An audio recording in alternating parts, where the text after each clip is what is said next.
নমস্কাৰ বন্ধু বান্ধৱীসকল, কলিয়াবৰীয়া একাডেমীলৈ স্বাগতম জনাইছোঁ। মোৰ আগৰ ভিডিঅ'বোৰত আপোনালোকে দিয়া মৰম, চেনেহ আৰু আশীৰ্বাদৰ বাবে আপোনালোক সকলোলৈকে মোৰ ফালৰ পৰা আন্তৰিক ধন্যবাদ জ্ঞাপন কৰিছোঁ।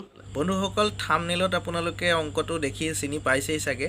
যোৱা 28 আগষ্ট তাৰিখে হৈ যোৱা আছাম ডাইৰেক্ট ৰিক্ৰুইটমেণ্ট এক্সামত এই অংকটো আহিছিল। আশা কৰোঁ এই অংকটো আপোনালোক সকলোৱে শুদ্ধকৈ কৰিছে। তথাপিও আহকচোন অংকটোৰ সঠিক উত্তৰটো কিনো হ'ব আমি আকৌ এবাৰ আলোচনা কৰি চাওঁ। আমাক প্ৰশ্নটো দিছে এটা চতুৰ্ভুজৰ অন্তঃকোণৰ অনুপাত 1:3:4:7 হ'লে সৰ্বোচ্চ আৰু সৰ্বনিম্ন কোণ দুটাৰ পাৰ্থক্য কিমান?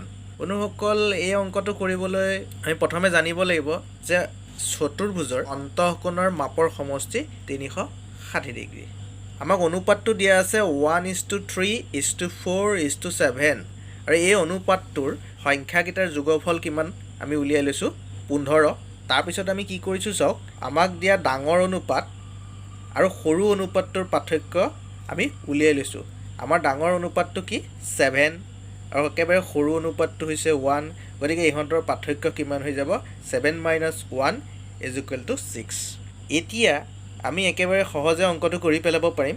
চতুৰ্ভুজটোৰ সৰ্বোচ্চ আৰু সৰ্বনিম্ন কোণ দুটাৰ পাৰ্থক্য ট্ৰিকটো চাব, মন কৰিব ফটককৈ, অতি সহজে কেনেকৈ কৰিব পাৰি। আপোনালোকে নিশ্চয় কৰিছেই চাগে, তথাপিও চাই লওক। চতুৰ্ভুজৰ অন্তঃকোণবোৰৰ মাপৰ সমষ্টি 360 ডিগ্ৰী। তাক আমি যে কৰিছিলোঁ অনুপাতকেইটাৰ যোগফল 15 পাইছিলোঁ, সেই 15ৰে আমি কি কৰিছোঁ হৰণ কৰিছোঁ আৰু 6ৰে পূৰণ কৰিছোঁ। তাক ডাঙৰ অনুপাত আৰু সৰু অনুপাতটোৰ মাজৰ পাৰ্থক্যটো উলিয়াইছিলোঁ, সেই 6টোৰে আমি পূৰণ কৰিলোঁ। এতিয়া 5ৰে কৰিলোঁ 5 × 3 = 15 আৰু সিফালে 5ৰে 360ক কটাকটি কৰিলোঁ, 72 বাৰ গ'ল আৰু এই 3ৰে 6ক দুবাৰ গ'ল। চাওক উত্তৰটো 72 × 2 144 ডিগ্ৰী। তাৰমানে আমাৰ চতুৰ্ভুজটোৰ সৰ্বোচ্চ আৰু সৰ্বনিম্ন কোণ দুটাৰ পাৰ্থক্য কিমান 144 ডিগ্ৰী।